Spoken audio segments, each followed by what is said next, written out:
Ladies and gentlemen, honorable speakers and guests, in the next minutes I would like to introduce the European Investment Bank and what are our activities and our priorities in order to support the blue economy, especially in the main transport investment projects and SME support. The support in order to create wealth and employment generation in the different countries. The EIB is the EU bank, the bank from the European Union. It was created in 1958 by all EU state members to finance the development of Europe and to assure the cohesion between the different regions of Europe. Today, we are the largest lender and borrower in the world.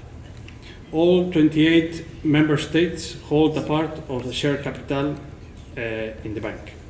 We are a AAA institution by the three major rating agencies, which allow us to finance at advantage conditions that we have to pass to our final beneficiaries. If we compare a lending portfolio with all the supranational banks, we are fairly the biggest one. We are the largest supranational institution and one of the biggest in Europe. Also, when we look at the main, we are just behind the five main countries of the European Union. If we look at our share capital structure, all of the 28 state members have a portion of the bank. Germany, France, and Italy and the UK have the biggest portion, all no more than 16.11%, and then followed by Spain with 9%, and Belgium and the Netherlands. The rest of the country has a smaller portion. We work to promote sustainable growth and job creation in Europe and beyond. If we look at the figures of our support in 2016, we see that our biggest portion of over 40% has gone for SME lending. In second place, we see our historical role to support infrastructures, both in energy and in transport. And finally, we also see that since the last years, we see a big support for environment. We hope that by 2020, at least 25% of the EIB support will be supporting projects which have an impact on environment, a positive impact. Finally, in the last years, we've also started to support innovation because we think that that's the future. When we look at Eastern neighboring countries, we want that by 2020, the portion of environment support of our projects will come up to 35%. If we look at all the overall EIB support during 2016, we have provided the whole group more than 83 billion euros of new support on projects, of which more or less 10%, without any reason, but around 10% has gone outside the European Union. This support has gone mostly for EFTA countries and Eastern and neighborhood countries, both in the Eastern region and in the South, in the Mediterranean region. When we look at the support that we have provided in Eastern Partnership, which most of the countries of the Black Sea have received this support, we see that they have received since 2010 over 7 billion euros. By looking at the countries, Ukraine by far has been the biggest recipient of our funds, followed by Georgia and Moldova. By looking at sectors, we see that SMEs have received the biggest portion of support because we believe that they are the main recipients of the catalyzers of a possible development of all the economies. Also, a big portion has gone into infrastructures, both in energy and in transport, because we support public sector in order to facilitate the private sector development. When we look at marine, how can the EIB support the blue economy and marine projects? Sorry. Well, first of all, what does the transport, what the marine transport represent with all the overall EIB financing transport activities? If we look at the figures of 2016, we see that it represents 10%. However, those figures have been consistent in the last decade, more or less moving across. Secondly, as we can see, over 0.5% of the support goes into transport infrastructure, which goes into rail and roads, motorways, etc. But there is also a high component of municipality support.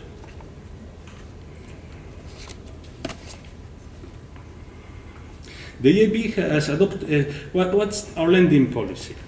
We adopted a lending policy in December 2011. This policy sets the guiding principles and selection criteria that will reinforce the bank's contribution in this sector. In particular, taking into account climate change actions and concerns. The new transport lending policy fully takes into account the European Commission white paper on transport that was issued in March 2011. If you are interested to see that policy, you can see it on our website upon the following link.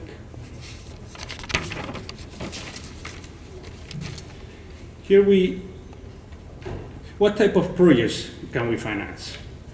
First of all, the rehabilitation expansion of common user infrastructures in existing ports. However, we also develop new terminals and the development, of course, of new projects, of new ports.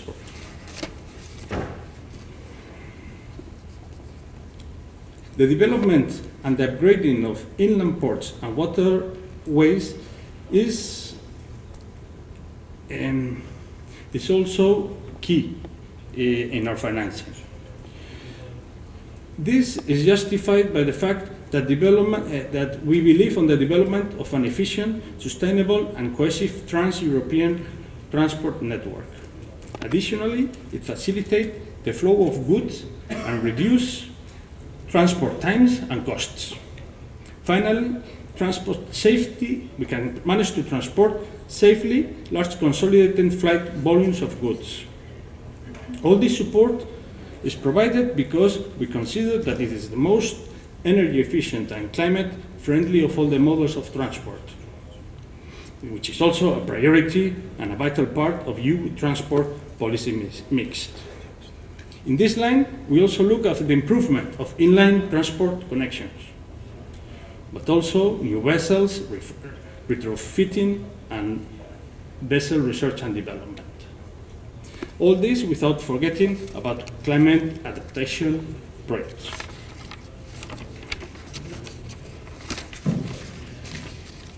I would like to go through the specific requirements when it comes to the financing of shipping projects, because they are key in order that they are eligible for our financing.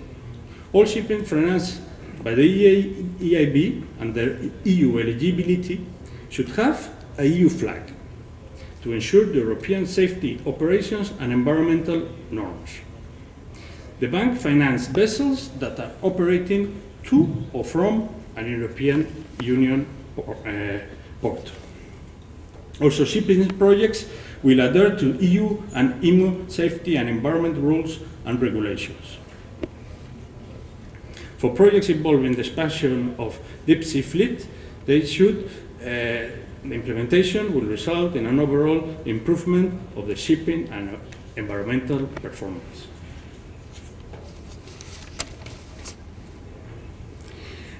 This figure more or less tries to show the overall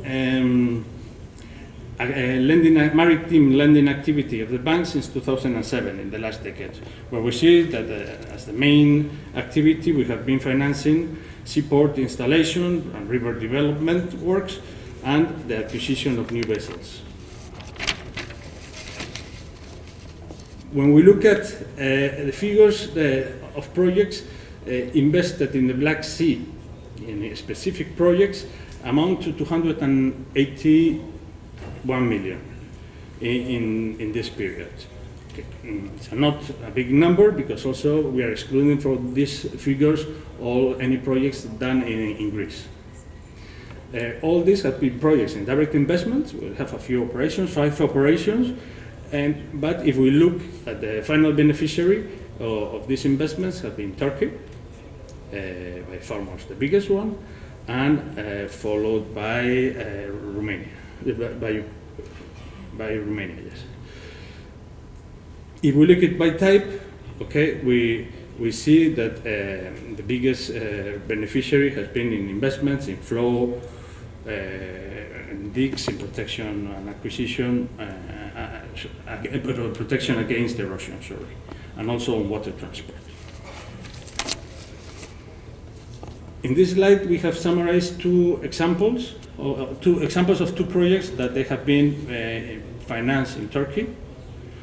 One was the expansion of the city of Istanbul's fleet of ferries of boats, which was financed in 2006, which is in relation to the shipping sector.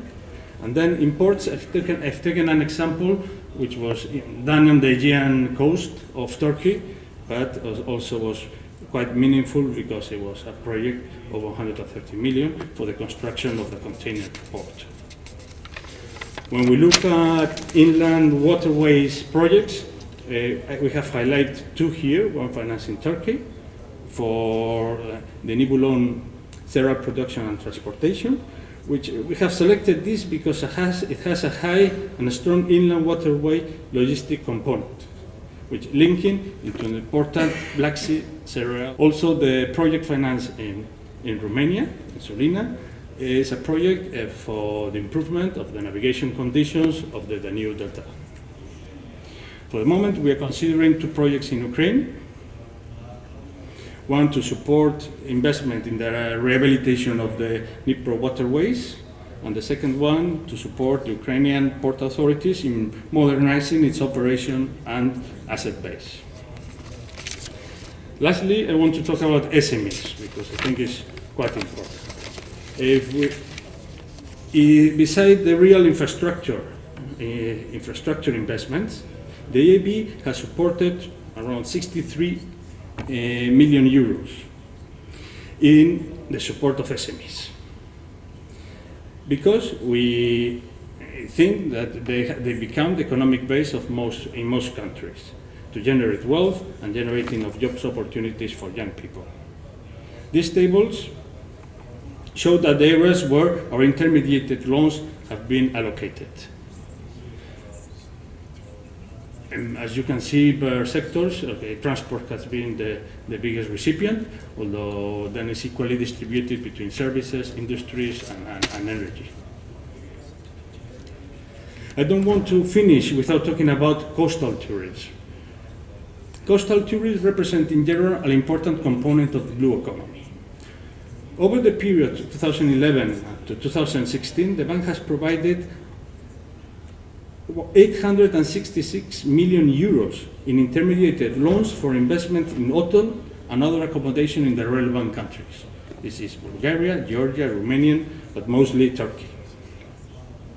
This volume, I have to indicate, that is indicative and refers to the total lending of the bank in hotels and other accommodations, because unfortunately we are currently not able to isolate what is blue economy component from the overall lending. However, besides Turkey, most of the support has gone to Turkey, and we could imagine that a high proportion meet such objectives. In the example that we have provided here, it was 2 intermediated loans of 200 million, of which already has been allocated 154 million for coastal tourism component. Antonio, can I invite you to conclude? Yes, actually, I was just coming to the last one. And here, okay, the EIB is quite present in the region. We have offices in all the different countries, which we invite you to contact them directly based on the countries that you're representing. And we are recently nominated somebody to take over the office in Sofia, that very soon will be open. Thank you very much for your attention.